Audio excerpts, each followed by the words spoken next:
कहानी सिर्फ जवानों के नहीं है, उनके पीछे जो इंसान है उनकी है। अब स्टैंड अप कॉमेडी आ गया, अब नाटक कोई नहीं देखे।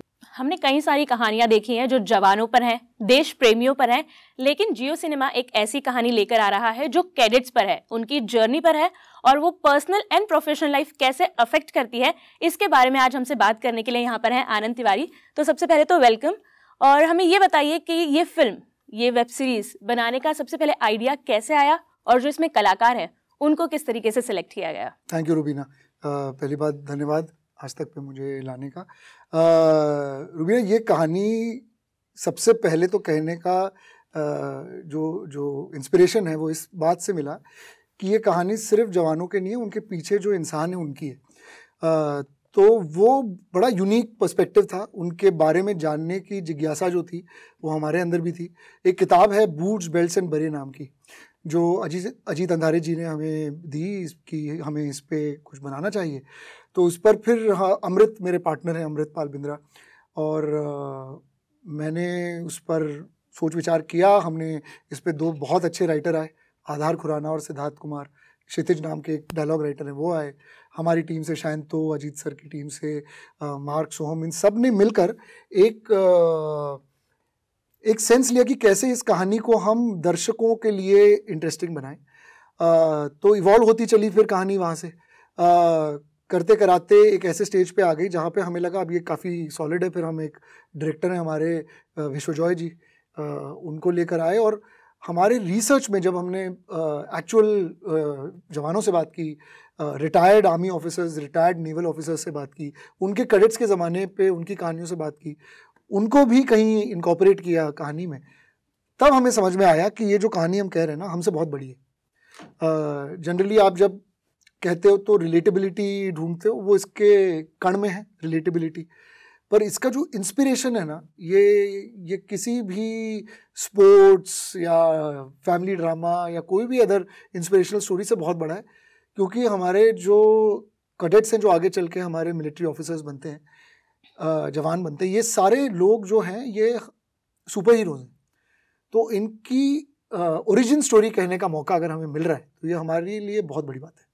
कहीं ना कहीं आपको हमने हमेशा एक फन ह्यूमर उस जॉनरा में देखा है, और यहाँ पर भी अगर हम ट्रेलर में देखते हैं तो फर्स्ट हाफ कहीं ना कहीं हम ह्यूमर देखते हैं, लेकिन फिर एक ऐसा वाकया होता है जिसके बाद जो ये 4 कैडेट्स है वो काफी मतलब अपनी लाइफ में सीरियस हो जाते हैं। तो वो किस तरीके का मोड़ है, क्योंकि ये कहानी कहीं ना कहीं कारगिल वॉर के पहले की है, तो क्या ये एक ट्रू स्टोरी पे बेस्ड है?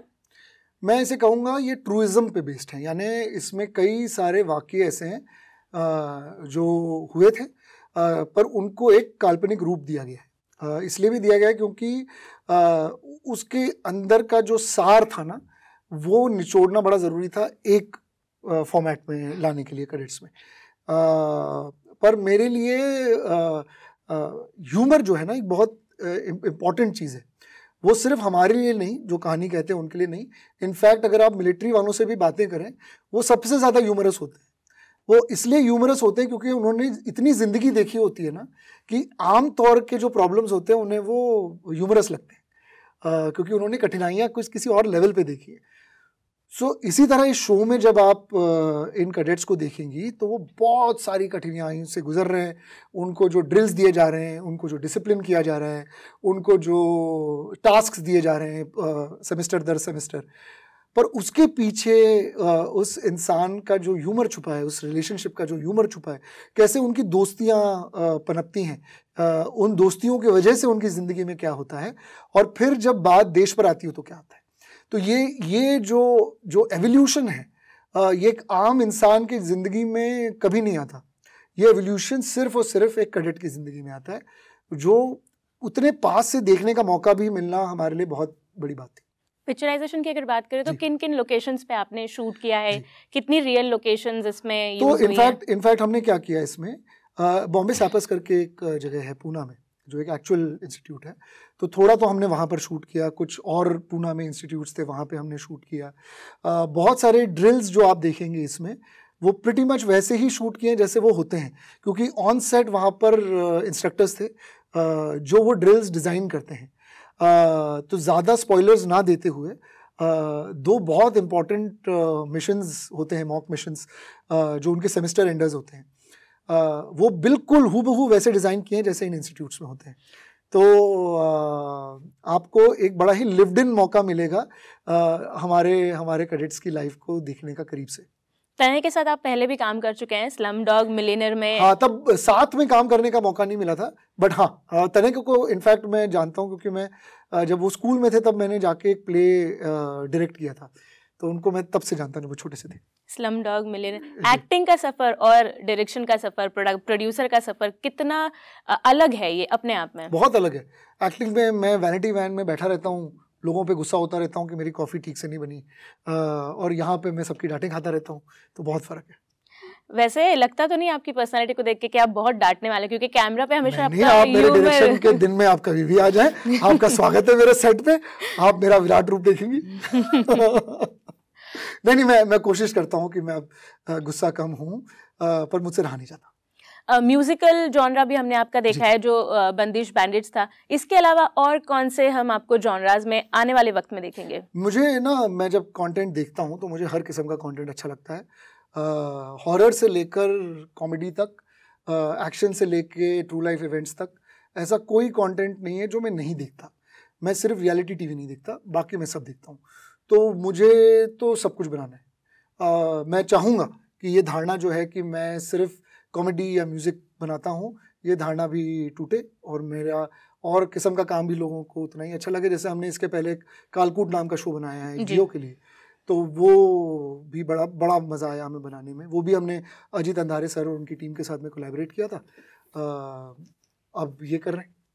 तो मेरा अगला सवाल होगा जो उससे जुड़ा हुआ ये सवाल है, आपको ऐसा लगता है कि अब जब OTT प्लेटफॉर्म्स इतने सारे अवेलेबल हो गए हैं और जिस तरीके से वेब सीरीज या फिल्म, अगर मैं मान लूँ बड़े कलाकार भी हों तो वो वेब सीरीज के लिए ज़्यादा काम कर रहे हैं, तो उसका इफेक्ट कहीं ना कहीं थिएटर्स पर पड़ रहा है?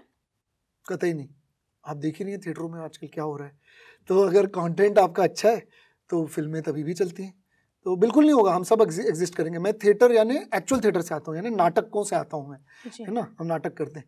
तो हमको कहा जाता था कि अब स्टैंड अप कॉमेडी आ गया, अब नाटक कोई नहीं देखेगा। हमारे जो पहले थे उनको कहा जाता था कि टीवी आ गया, अब कोई नाटक नहीं देखेगा। उसके पहले कहते थे फिल्में आ गई, अब कोई नाटक अभी भी चल रहे हैं हाउसफुल, है ना। तो फिल्मों को कहा जाता था कि टीवी आ गया, अब टीवी आ गया तो कोई नहीं देखेगा। अभी भी फिल्में देख रहे हैं, तभी भी देख रहे थे। सब एग्जिस्ट करेगा क्योंकि हम सबको मज़ा आता है कंटेंट को अलग अलग नज़रिए से अलग अलग जगह देखने में। आपकी जो लास्ट रिलीज फिल्म रही है बैड न्यूज़, बॉक्स ऑफिस पर उसने अच्छा काम किया, लेकिन कहीं ना कहीं जो गुड न्यूज़ जिस तरीके की फिल्म लोगों ने पसंद की थी, या कहीं ना कहीं मैं कहूँ ब्लॉकबस्टर हिट रही थी, तो शायद कहीं ना कहीं कमी आपको ऐसा लगता है रह गई इस फिल्म में? नहीं, बहुत जल्दी है। अभी भी लोग तौबा तौबा पे नाच रहे हैं, तो मैं तो अभी भी उस नाचने और गाने में मग्न हूँ। तो आने वाले जो आपकी सीरीज है, इसके लिए आप फैन से क्या कहना चाहेंगे कि किस तरीके से ये कंटेंट को आपके लोग देखें, किस नज़र से? नहीं, फैंस तो कोई है नहीं मेरे, पर मैं दर्शकों से यही कहना चाहूँगा कि आप इसे इस नज़रिए से देखिए कि आप ही के बीच बड़े हुए लड़के हैं ये देश के अलग अलग कोनों से आते हैं, भारत के अलग अलग कोनों से आए हुए ये 4 लड़के हैं, और कैसे ये ही लड़के आपके और मेरे बीच से निकल कर हीरोज़ बन जाते हैं। ये वही कहानी है।